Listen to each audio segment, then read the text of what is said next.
Dr. Whaples is a research fellow at the Independent Institute, co-editor and managing editor of the Independent Review, professor of economics at Wake Forest University, and book review editor and former director of EHNet.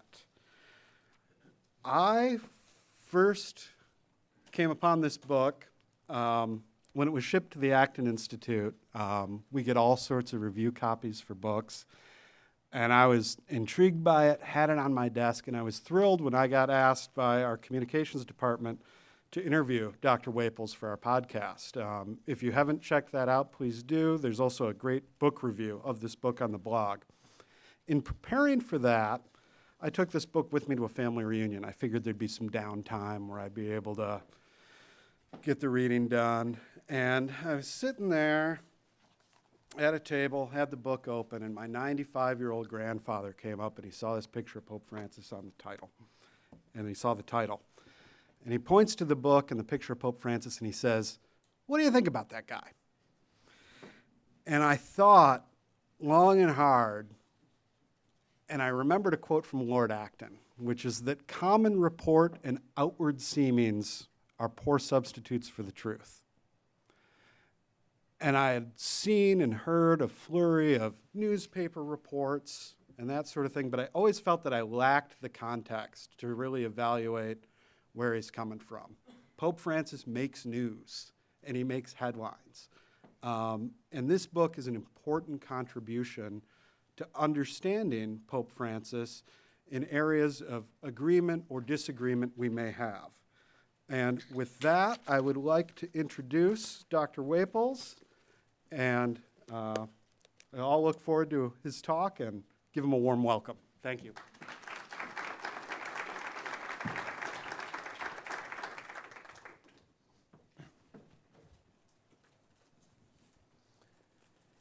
So my talk today is titled, "Can Capitalism Also Be a Caring Society? Economists Engage the Thought of Pope Francis." And I've structured the talk as a dialogue. Pope Francis had an encyclical that came out a couple of years ago, Laudato Si, on the care of our common home, his environmental encyclical. And he uses the word dialogue something like 20 times. And so we, in the book, saw the goal as continuing this dialogue. And I've structured this talk as a dialogue between kind of the typical economist and Pope Francis. I will supply the words of the typical economist, but you'll see, if you've got the handout, that I will, as often as possible, use exact words from Pope Francis himself, so as to not distort anything. Hopefully, I will live up to that challenge. Okay, so can a capitalist society also be a caring society?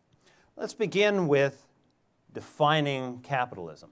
And I guess there's a lot of definitions out there. I will use this kind of standard textbook definition.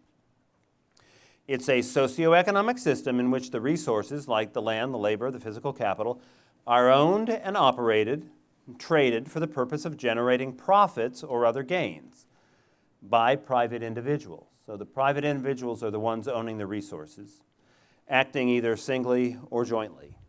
Investment, production, pricing, the distribution of resources, goods and services are determined by the decentralized choices of individuals through markets. In a capitalist system, private property rights and property relations of individuals are protected by the law, and artificial barriers to entry into those markets are absent. So that's what I mean by capitalism. I think most of us, would roughly use that same definition. A decentralized system where the owners of these resources are making the choices about how to use them. One could compare that with socialism, where we have central planning, and the allocation is driven by the government, and it's the government that owns and controls many of these resources. So beginning with that, here's what an economist would say is capitalism at its best. Capitalism at its best is giving us things we want, is giving us efficiency, growth, freedom, creativity. Capitalism should not be seen as a dirty word. It was meant as a dirty word when Marx used it, but it shouldn't, because actually if you think about the root of the word capitalism, capita. It means the head. It's about using your head. It's about us collectively using our head. Okay, so what does capitalism do that achieves these things? First point, capitalism helps solve three big problems. Here I'm stealing ideas from Friedrich Hayek. Capitalism solves the knowledge problem. No one in isolation can know what the resources they have are actually worth. So picture me, I'm a farmer. I live out in the middle of the sticks somewhere. I'm digging back in my land, and I come across this rock, and it's shiny, and it's pretty, and it's gold, and it looks so, and I'm like, oh, this is so pretty. I notice that it's also malleable. I can hammer this thing out. I've got a leaky hole in the roof. I could hammer this thing out, and it would be perfect as a roof for my home. And so I do that. And somebody comes by and he says, that's a really interesting roof you have. Do you realize that that is gold? Do you realize how valuable that is? I, in isolation, didn't know how valuable this thing was. But now that I interact with other people and I find out the price of this resource, I begin to see how valuable it is to other people and realize that I should probably trade this nugget of gold that I hammered out into my roof. I should probably trade it for something else and actually be able to buy a new farm, a new house, rather than just patch up that hole in my roof. And so that's kind of a hypothetical way of thinking about it.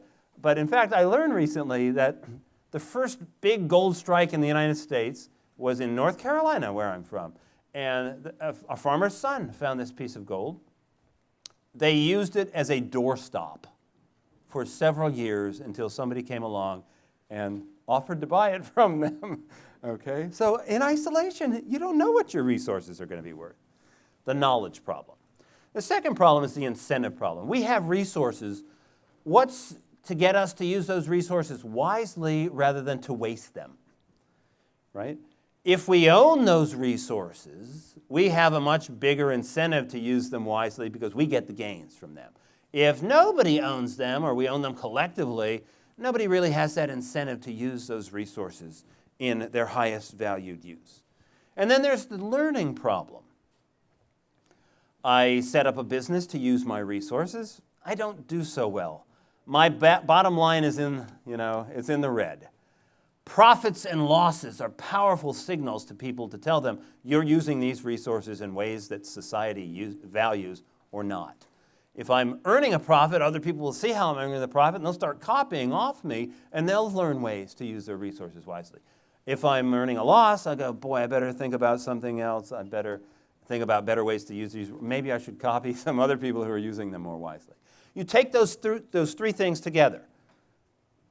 A capitalist system with this private property allows us to solve the knowledge problem of how to use our resources, the incentive problem of how not to waste them, and then the learning problem of how to use them better and better over time. And that leads to point number 2. Because capitalism solved these problems so well, it accelerates technological improvements.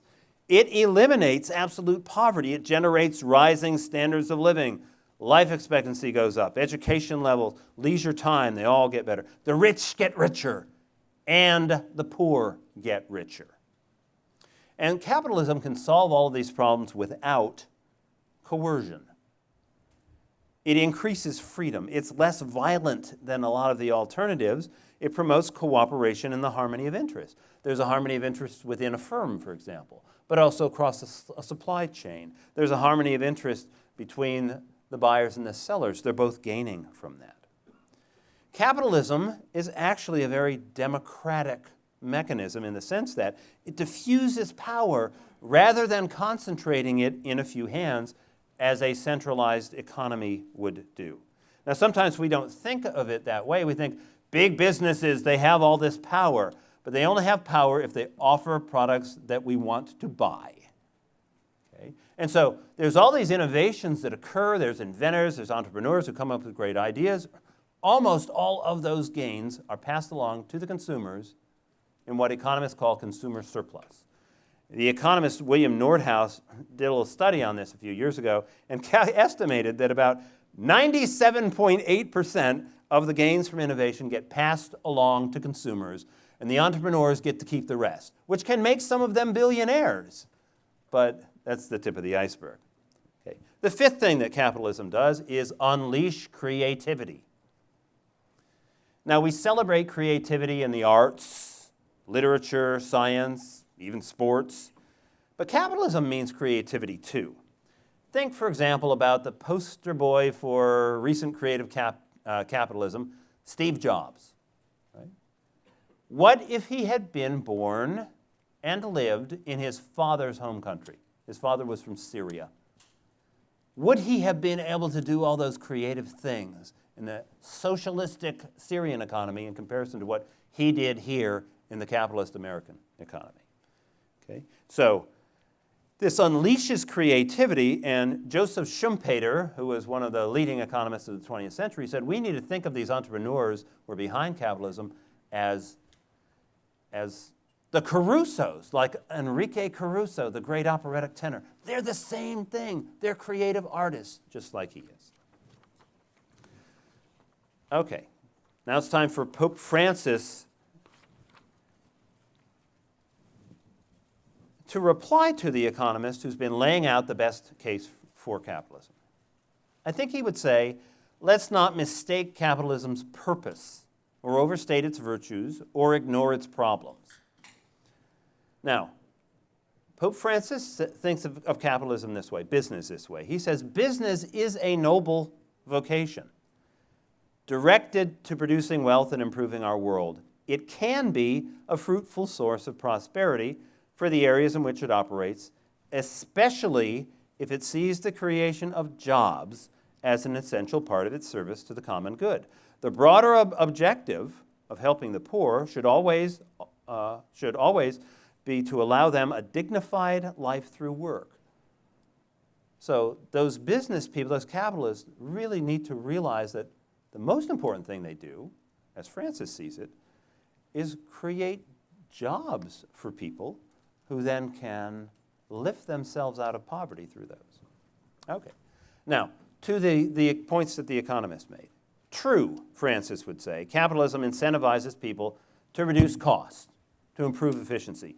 But it incentivizes them to reduce their private costs. Sometimes that means ignoring what we call social costs, or pushing your private cost off onto other people. Economists call these externalities.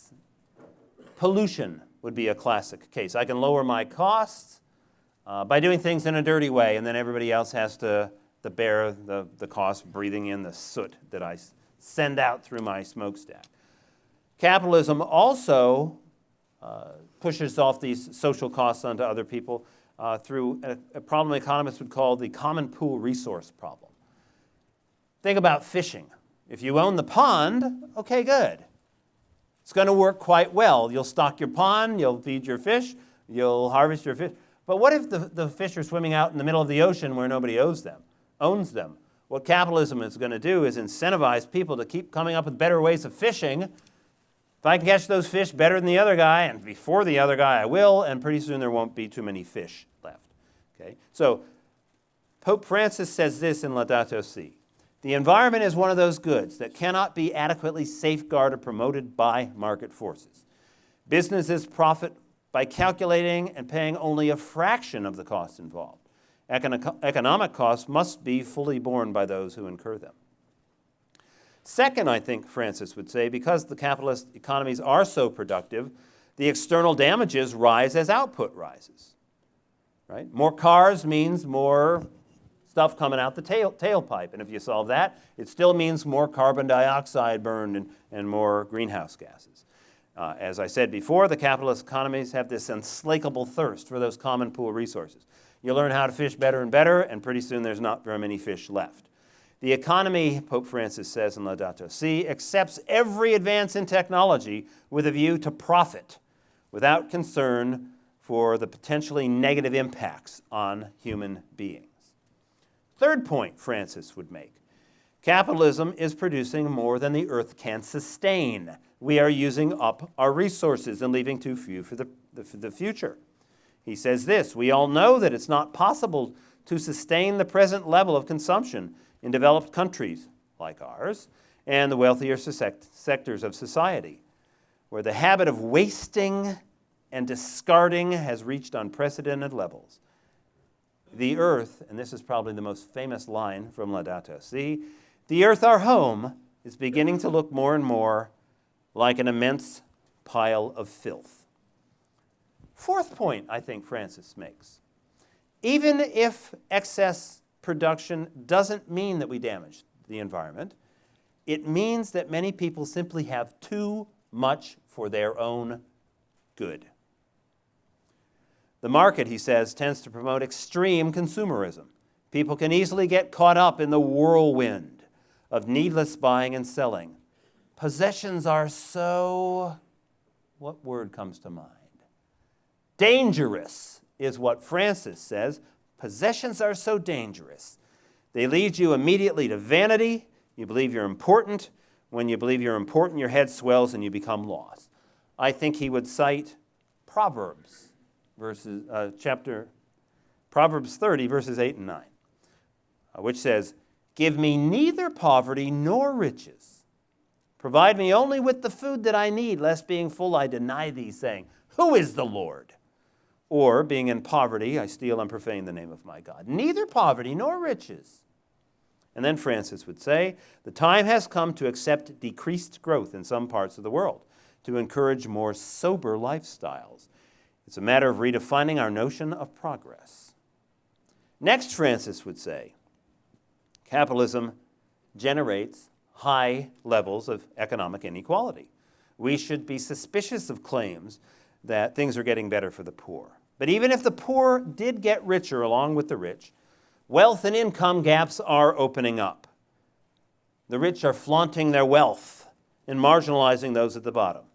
In Laudato Si, he says, the rich are so far removed from the poor, with little direct contact with their problems. The rich vainly show off their possessions and supposed superiority.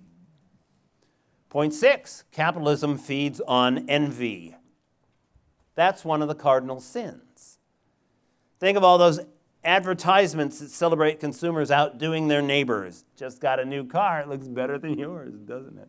Every car ad you've ever seen, I think, or at least the ones I've seen, they're all about envy and playing on our anxieties about keeping up with other people, setting up these zero-sum competition games.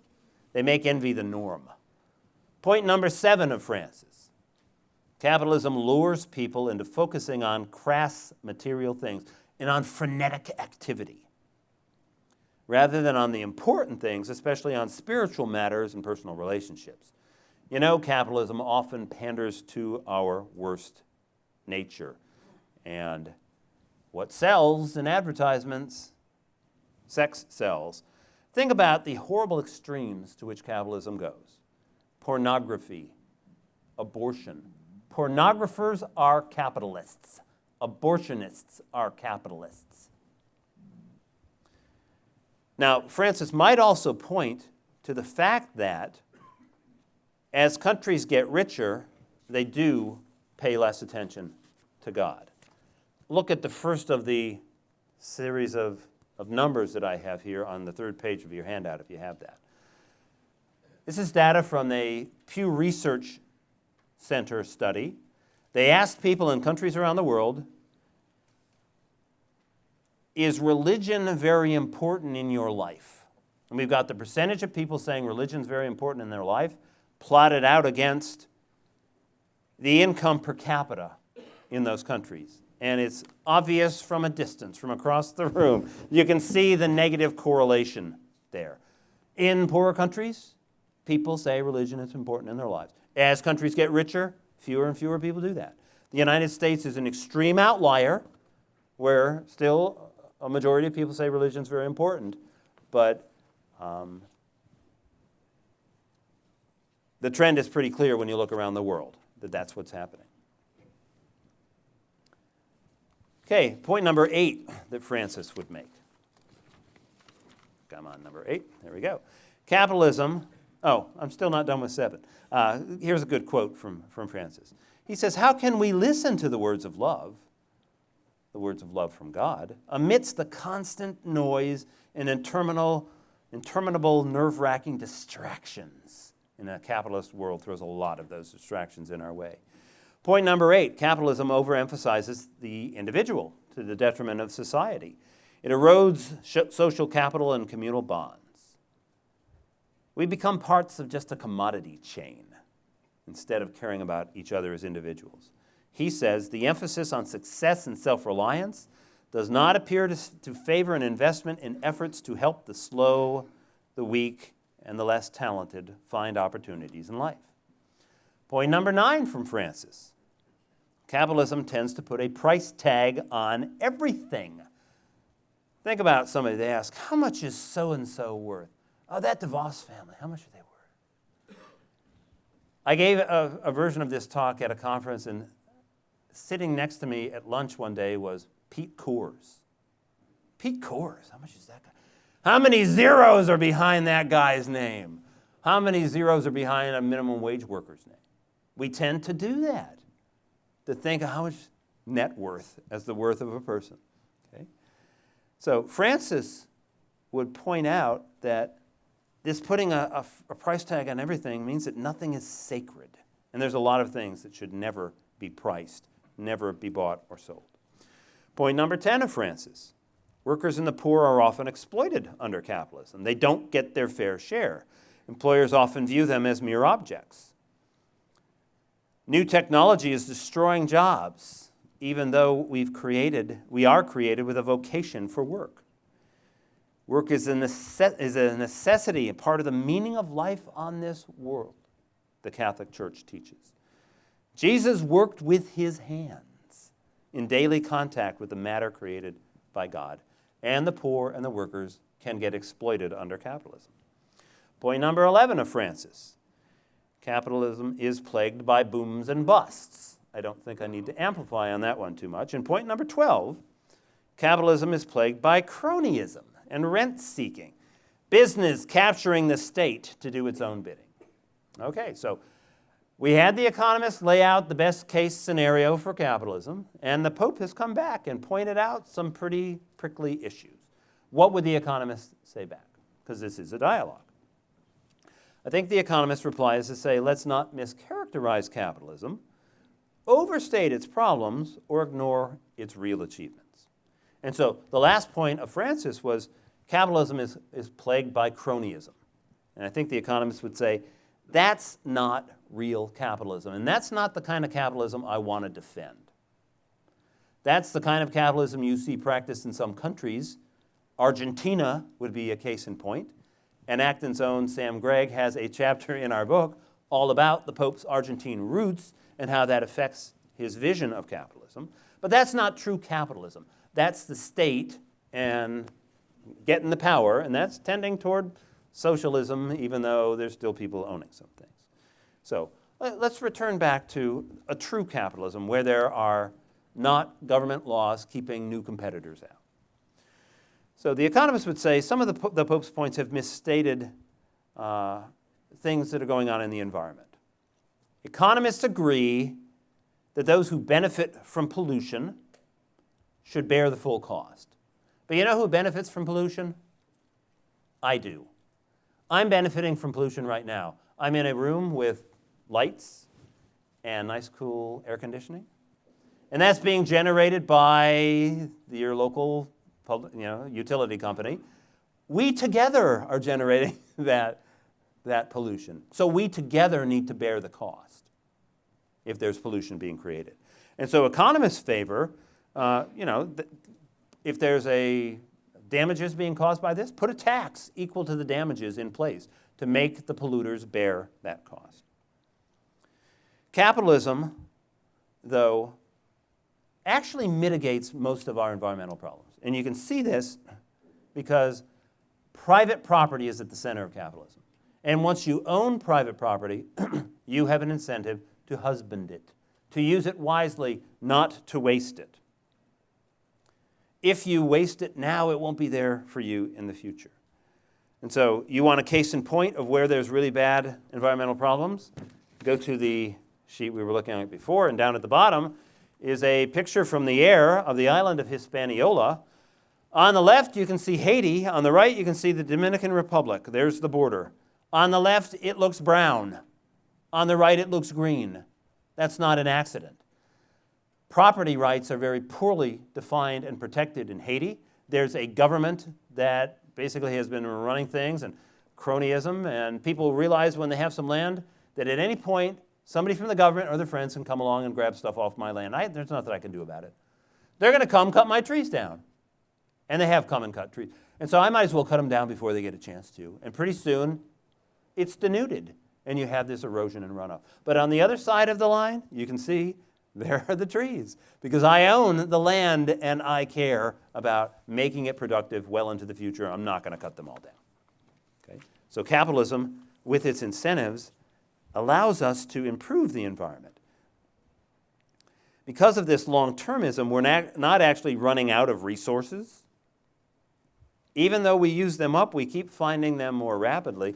Go to the very back sheet, and you can see in the middle a commodity price index adjusted for inflation starting in the 1930s, coming up to the present. This is a group of commodities including oil and wood and various minerals. And you can see that the long-term trend is down. Long-term trend is down because we've incentivized people to look for and find new kinds of resources they never did before. The fracking boom is an example of that recently. Resources that were always there, but we couldn't get at, but with the incentive of a capitalist system, you start to unlock them. Okay? And the way you really measure scarcity is by looking at the price, and the prices of those go down. Not always down, but the long-term trend. Another way is to look at the proven reserves of these things, and in fact, the proven reserves of oil and natural gas are higher now than they were 40 years ago. Point number 7 for the Economist, in reply to Pope Francis, capitalism actually makes people wealthy enough to demand improvements in environmental quality and to create the technologies that help solve those problems. Go back to our very last sheet again, and you can see a little graph there labeled the environmental Kuznets curve. This plots out on the vertical axis the amount of pollution that was being generated in the United States, a particular kind of pollution, sulfur dioxide, which you don't want to breathe in, the cause of acid rain. And we're plotting it against the average income level adjusted for inflation in the United States. And so everything has been set so the year 1900 is 1. And what you can see as we move past 1900 is that we get more and more affluent, and the pollution levels get higher and higher and higher. And then they start coming back down, roughly 1970. We get rich enough that we go, I don't want to breathe this smoggy air in. Let's go to the trouble of inventing a catalytic converter and making sure everybody puts it in their car, even though it'll be more expensive. Let's put scrubbers in the smokestacks of our public utilities so this stuff is captured before it goes up. And we have gotten a cleaner and cleaner environment, and most of the people in this room are probably old enough to have experienced this. I grew up in the smoggy Washington, D.C. area as a child. I'd run around in the backyard and I'd come back in wheezing because of the smog in the air. Just doesn't happen in most places in the United States anymore. We have cleaned up because of the technological abilities and the wealth that we've generated. The next thing the economists would say is that capitalism enables more charity. There's a chapter in our book all about that allows us, with our rising income and wealth levels, to give more away, and we do.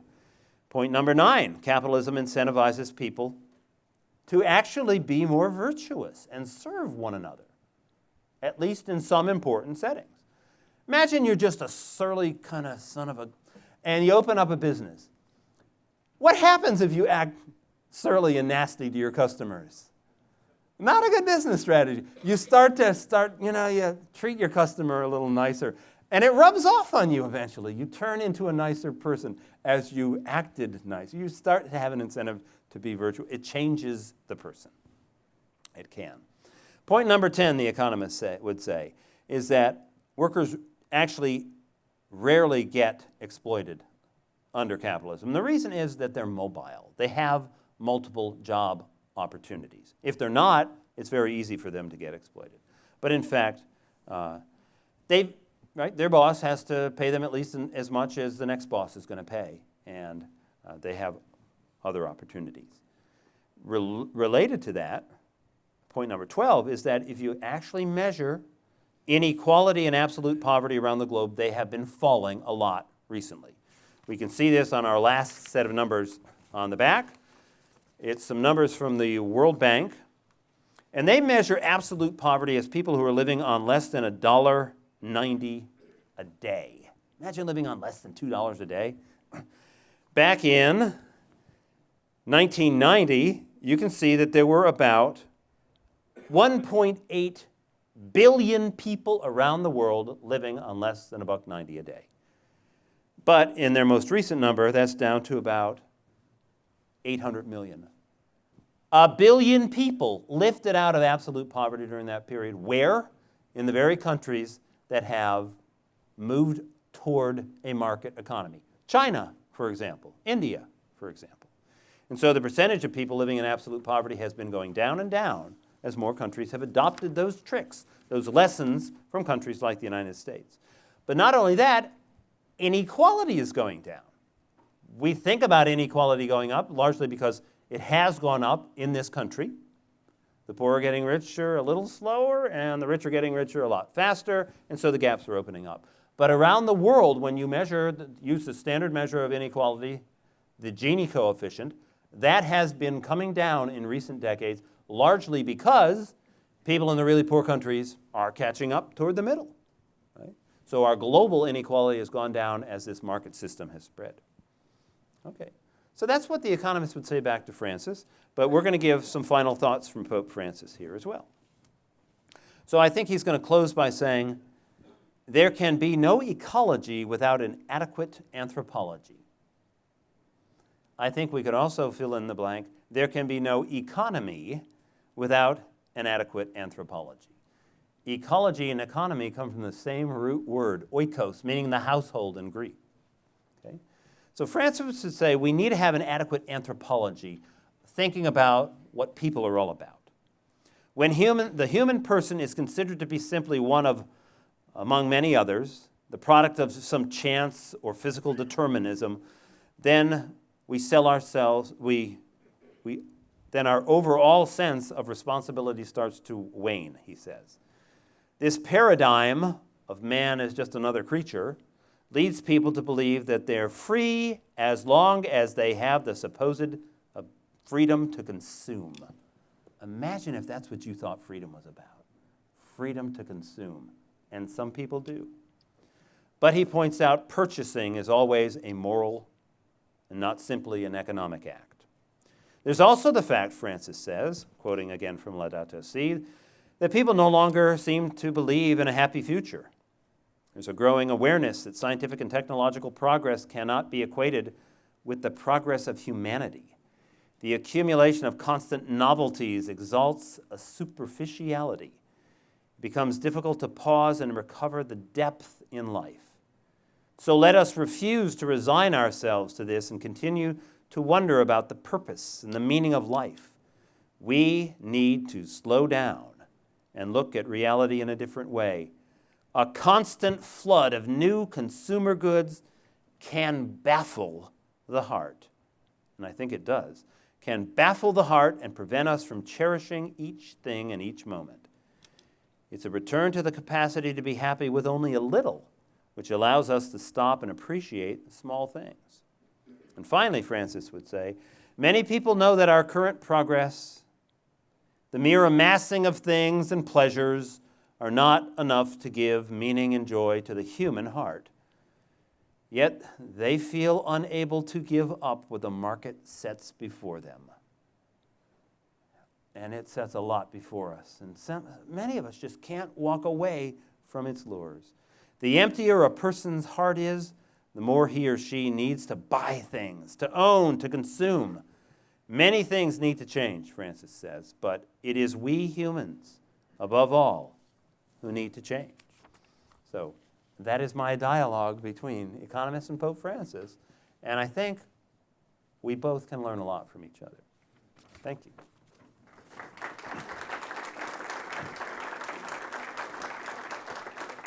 And now we're going to have some questions. Yeah, we have 30 minutes for Q&A. Yep. Raise your hand, and Anna and I will bring a mic.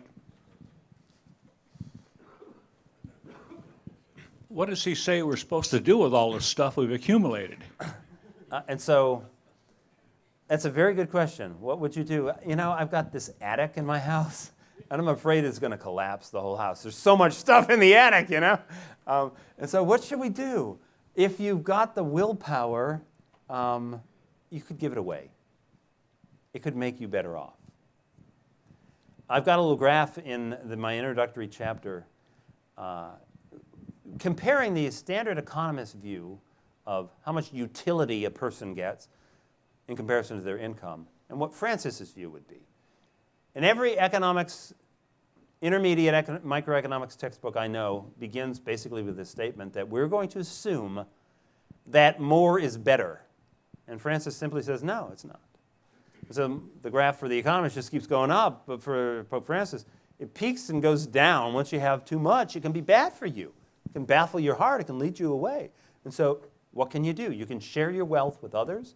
You can take your resources and use them for something other than producing more and more if you don't need more income. And you could use your time, your talents for things other than mere production.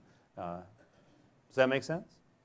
Now, wealth, the economist would point out, rarely ever gets created by redistribution. But redistribution of wealth is still crucial, right? And we are all called on to give of our excess wealth to other people. Charity is, you know, faith, hope, and charity. And so, other questions?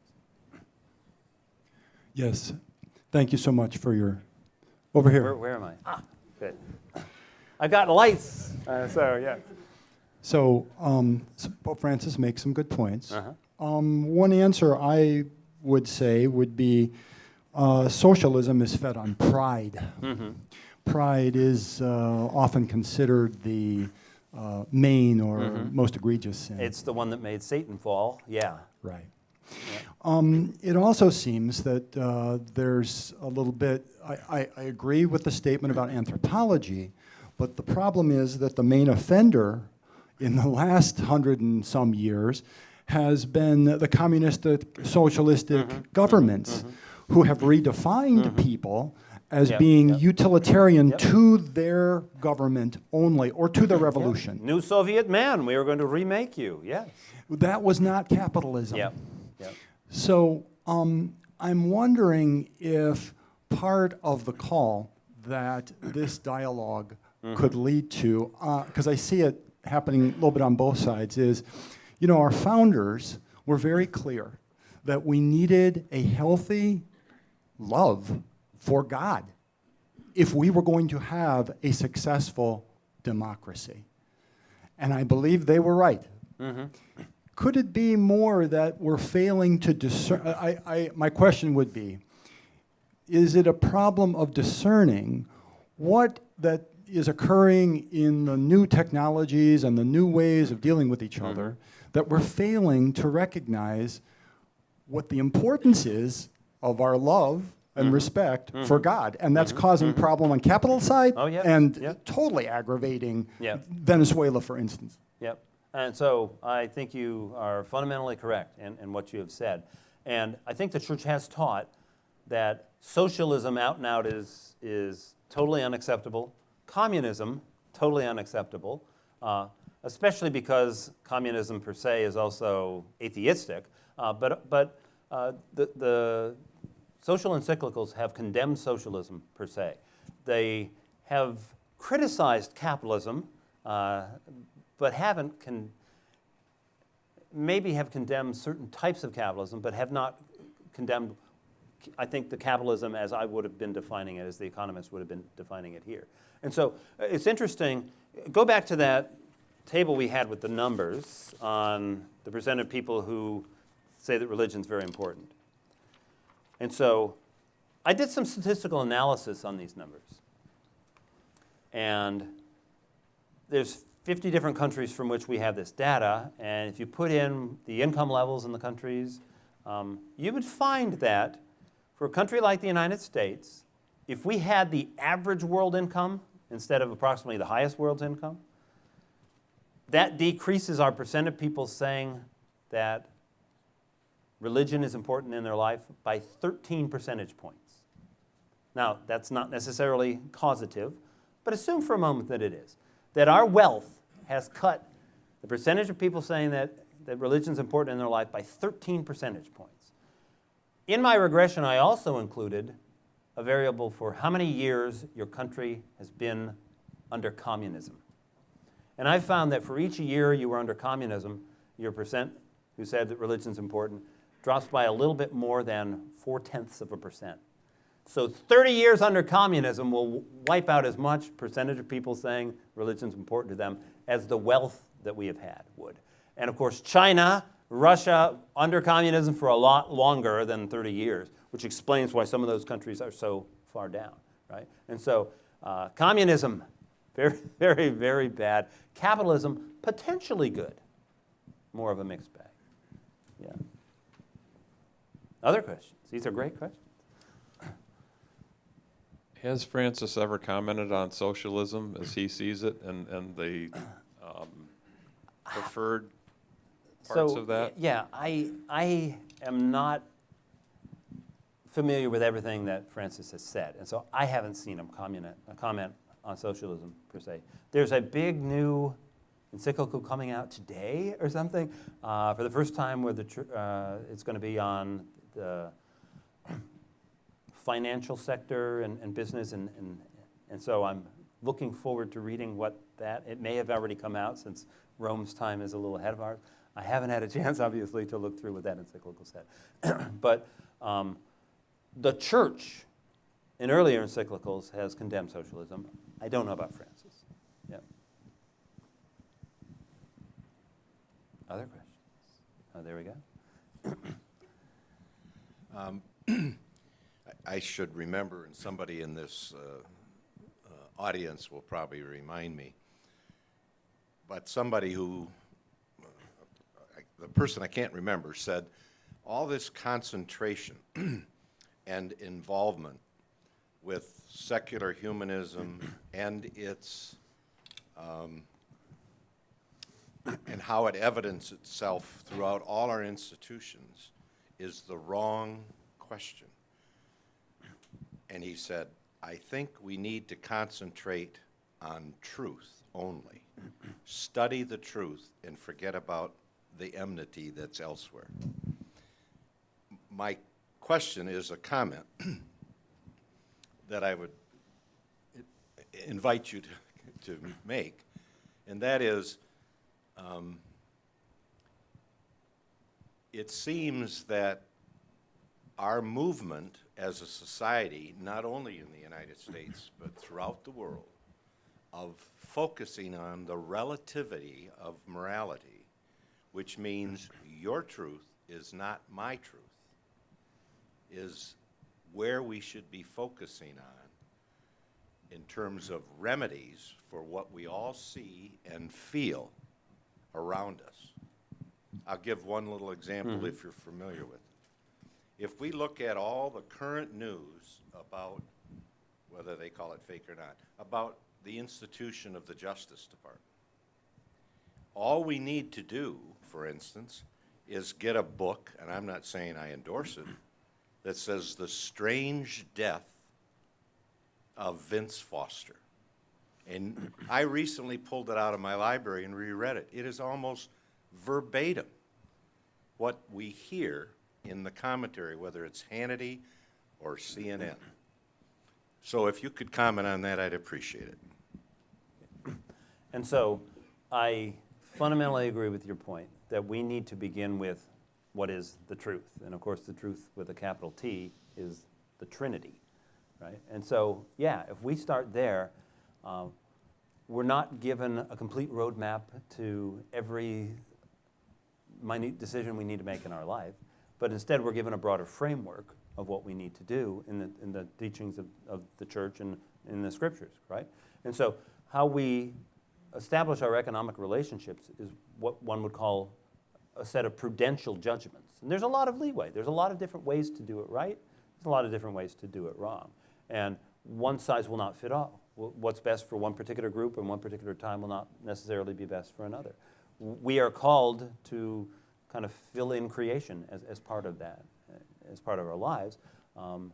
The principle of subsidiarity, right? We need to have decisions made at the lowest level, the closest level that can actually solve the problem. If there needs to be, if that lower level can't solve it, bring it to a higher level. Some of the problems we've talked about here need a pretty high level to help solve them, like the overfishing of the seas. Probably something international needs to be done. But most of them, I think you are entirely right, begin with the individual, right? And just correct thinking about who you are as a person. Begin with the family, begin with those things. And what you said reminded me of one other thing that I should have said to an earlier question. These numbers we were talking about, the percentage of people who say religion's important in their life. There's another study that came out just a few weeks ago where they looked at the size of government in conjunction with these numbers and found that the larger a fraction of your GDP goes to the government, the smaller the percentage of people are who say that religion's important in their lives, right? I think there's a little crowding out going there. Very good question.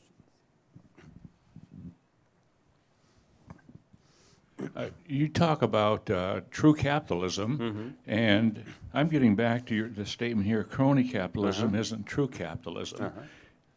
Can we get to true capitalism, or are we talking about some mathematical theory that I read, I don't understand, and some other mathematician just builds on that, and I don't even know what they're trying to prove. Can we ever have true capitalism anymore? That's, I guess, my question. I see what we had 8 years, before our president now, and we have a president that's maybe a little bit more capitalistic. I don't know how to answer that, but can we have true capitalism? Yeah, and that is a fundamentally important question. And the answer to it is that some people who believe very strongly in a free market economy would say that, unfortunately, it's always going to start to devolve toward a crony capitalism. It's just so inevitable. And the logic is compelling. What you do as a profit maximizer is spend your last dollar in the area that's going to yield the highest amount. And so the idea that you would spend $0 trying to lobby or get in good with the guys in the government is just silly. It's going to have a payoff, and so you're going to push that margin as far as you push any other margin, and you're pretty soon going to be getting enmeshed with the government. And so we need to be eternally vigilant about that, just like we need to be eternally vigilant about all the functioning of our economy and make sure that those checks and balances are always there. The most important thing then would be not to allow the incumbent firms to have these special protections where legislation is crafted that's for them and blocks new entrants from coming in. It's those new entrants coming in, uprooting the previous guys who aren't serving the customer as well. That's just crucial to this capitalist system. In fact, there's measures showing that degrees of concentration in the U.S. economy have been on the rise in the last few decades. But this is also one thing that makes international trade so important. If you can't get it locally, you can import that competition. So, very good question. I have more of an observation, and that is that there's probably no family represented here today who isn't benefiting greatly from life-saving or life-improving medicines. But a great example of crony capitalism is the pharmaceutical industry. The number of deals that they make to from patents down to the sales limitations. So if it matters to you, you might study that. Yeah, well, I would say in terms of important industries in the economy, that's one where you'd have to worry about the problem, more than almost any other. I agree.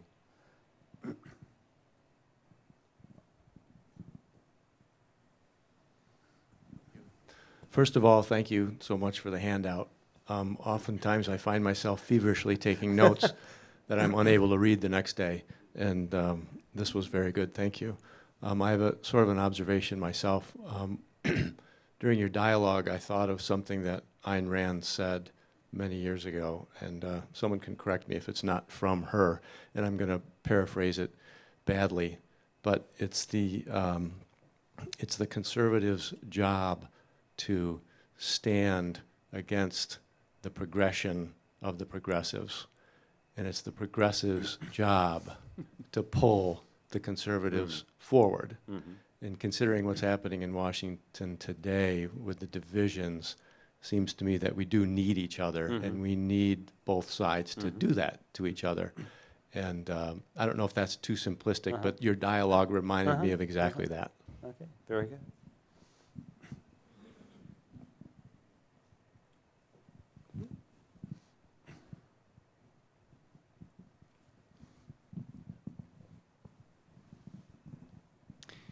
Thank you so much. I thought your talk just covered so much ground so quickly. I appreciated it. I feel like I learned a ton. I'm thinking about your first point here. I'm sorry, it's under 6. This agreement that those who benefit from pollution should bear the full cost, consumers and producers. So what stymies me about this is that it seems like if we were to propose a tax on coal and gasoline and pork and all the things that are causing sort of climate change things, and we pose the tax high enough that it might actually compensate people in the developing world who are going to bear most of the cost, probably, of climate movement, because it's going to be hardest for them to adjust. I get the sense that maybe defenders of capitalism domestically would be the first ones to stand up and say no. And so I wonder if there's any political implications of this statement that you're actually willing to stand behind in terms of sharing those costs, particularly when it's global, when it's hardest, and whether or not this is just a problem with those of us who are trying to extol the market. Are we just doing it wrong? Do we need to sort of push heavier on these things, or is there something else? Yep. And so when I teach my natural resource and environmental economics class, this type of tax, called a Pigouvian tax, is kind of central to the whole analysis. So first thing we do is kind of show that a tax set exactly equal to the damages won't entirely eliminate pollution, but you don't want to entirely eliminate pollution. You want to get back to the efficient amount of it, because there are actually benefits from polluting. You save various other costs. And there are costs to pollution, so you want to get back to that point. But then the big issue becomes measuring those harms, measuring the damages. In some cases, it's pretty easy to measure those, especially for a localized pollution, where you can, see exactly what the spillovers are, how it's harming somebody's health, how it's harming property values, those kinds of things. But the more globalized it becomes, the harder it is, but especially the big issue with carbon dioxide and other greenhouse gases is over time. So there are some who say damages from these are hitting right now. I think if so, it's not so much. But the big damages that people are worried about are coming generations from now. And so how do you discount the value of those things that are going to come far in the future into the present? And that actually opens up so many issues on which so many people can disagree for really legitimate reasons that it becomes essentially impossible to get an agreed upon damage estimate for greenhouse gases and therefore have everybody agree what that tax would be. It's just the nature of it being spread out over space, but especially over time, when over time you also have to realize the technology will be changing. We just don't know what's going to come in the future. This could be a problem akin to the problem that the Titanic ran into. So the Titanic was crossing the Atlantic, right, back in 1912, and smacked into an iceberg and sank. And icebergs had been coming further and further down into the shipping lanes. And people were like, this is horrible. More and more people. What they didn't know was that they were going to develop radar. What they didn't know was that airplanes were soon going to be flying over this. And we don't know if we're going to develop the equivalent of radar or some other way to undo this problem in the future. And so that one, you're not going to get agreement on. Other ones, though, I'm much more convinced, sulfur dioxide, that kind of thing, that it's a lot easier to agree on what those damages are and then get the tax right. Yep. We have 2 minutes for one last quick question.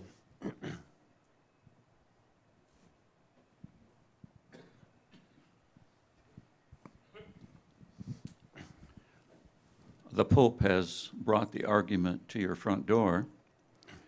Perhaps we should ask him to remember what he has said at the very end. Human beings, above all, need to change. Perhaps we might take the conversation to him and suggest that he hearken to the words of the Great Commission and be about changing those lives in his own arena. Mm-hmm. And I agree, what we all fundamentally need to do is realize how important we are to God, but how insignificant we really are in the grand scheme of things, and have that humility, right, that can make you a real, true Christian. Yeah. Humility. Okay, thank you. Thank you for coming.